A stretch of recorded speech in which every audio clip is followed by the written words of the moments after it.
Kami Ayano, and welcome to our very second, because we did the first last, oh, sorry, butterfly, to our very second, because we done the first, live talk back of one of my songs. Our new one, yeah! And if you read the title, it's called I Tax the Tax. Um, it's very cut and dry. You tax my boy, I don't know what to tell you. You? You talking about the Netflix TV show? No, you as in person. Person, why you speaking in why you speaking in perspective? You know what I mean? But yeah, this was basically just me not caring. I got on. I just did not want to hold my voice back. I heard neighbors talking, I said screw it. And I just went in. What's funny, I was probably gonna go low. I swear. Like, I wouldn't say I was gonna go like this. I was probably gonna ride out like, but it's not gonna find a rain day. I'm not gonna find a rain back up today on the rain. It ain't gonna rain at all. But it's still not gonna pay. Yeah. I was gonna rock out like that. But I believe either neighbors or someone else amplified the other side of me. That you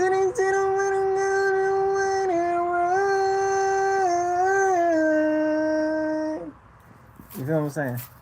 Into which the fear is already gone. It's just I need to be in the right freaking environment. You feel what I'm saying? And you know what? This is finna double as the freaking podcast. You know what? This is episode 61. I don't care. We finna put this as episode 61 of our freaking podcast. Dang, we combining two in one. Screw it. My channel, my rules. But yeah. Incidentally, I'm gonna be honest with you. To those of y'all who are spiritual like myself, there are gonna be some external forces that affect how you go about certain things. Not that you can't choose the other, but it's the simple fact that no matter what you choose, you're still affected by your environment. If nothing happens, you 10 times out of 10 won't do anything for real.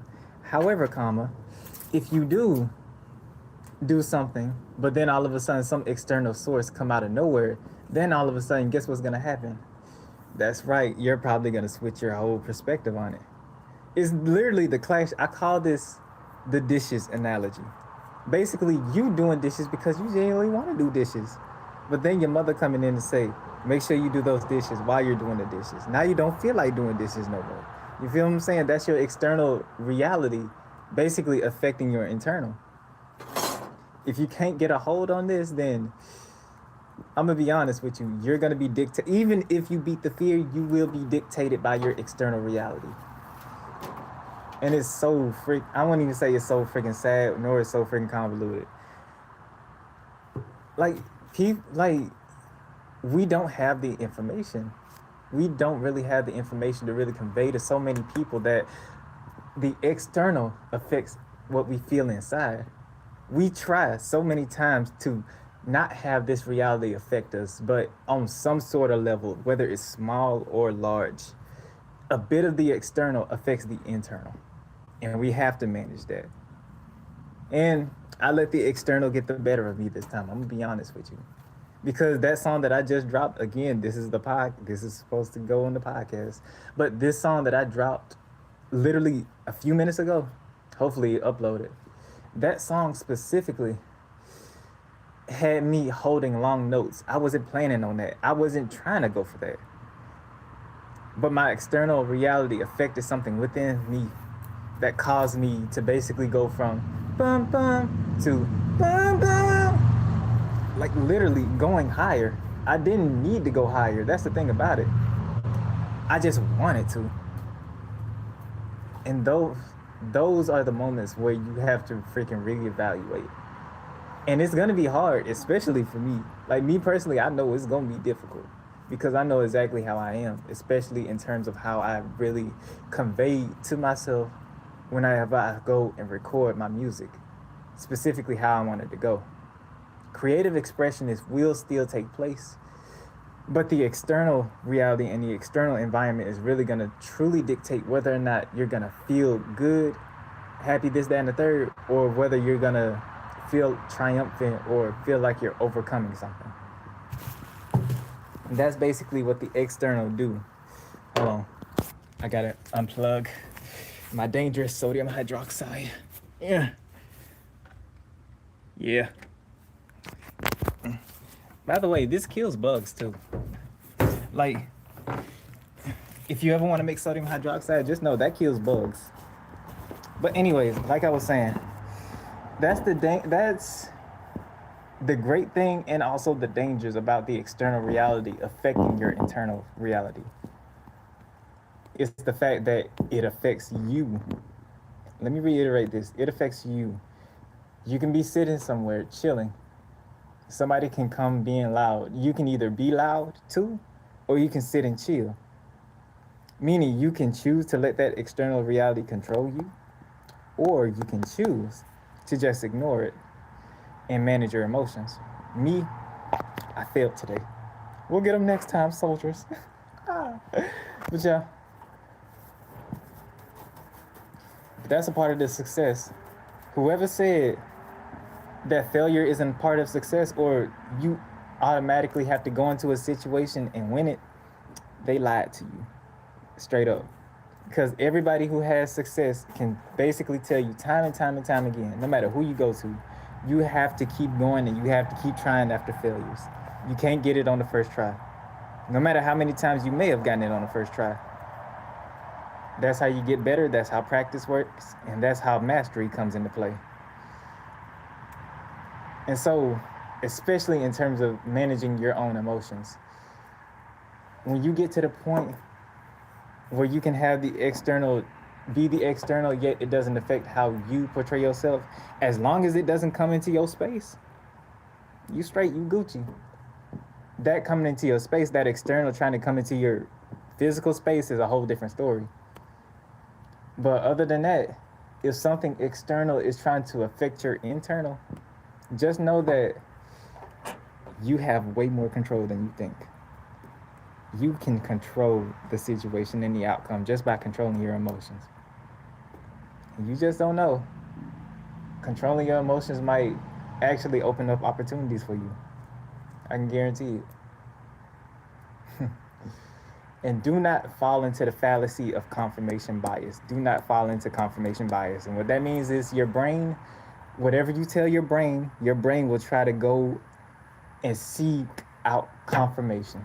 Basically, if you say that you're confident, but you really don't feel like you're confident, but you keep telling your brain that you're confident, your brain is going to keep searching for situations to reaffirm that.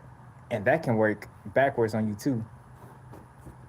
Basically, if you say to yourself that you're a loser and you do one thing and you fail, then all of a sudden you're going to be like, see, I knew it. I told you that I'm like this, that, and the third. But if you say to yourself, I'm a winner, and you make that same mistake, instead of you saying, I'm a loser, you're like, let me see how I can use this. And then boom, you have unlocked a new opportunity that is unique to you and only you, so that you can succeed in that particular way, manner, and avenue, into which you unlocked a new avenue for multiple people to take and follow in your footsteps. And that's because instead of you looking at things and being pessimistic, you were looking at things in the upwards direction, being optimistic. And that's how this can really play into it. That's how this can play into you managing your internal, your emotions, your mental state. Notice how when things try to trigger you and you ignore it, just notice how quickly that either goes away, or just notice how when it tries to ramp up, it just immediately slams shut. It's like when a dog is barking constantly over and over and over again, and all of a sudden it just stops like that, and you don't know why. It'll be like that. It'll be kind of spooky. Like, I've been in situations where it just stopped like that, and I'm like, oh, Lord, that's, you feel what I'm saying? Like, that just came out of nowhere. But yeah. Oh, hold on. I was supposed to show y'all this. Hey, look, Rocky. I'll screw it. Y'all were probably gonna see it anyways.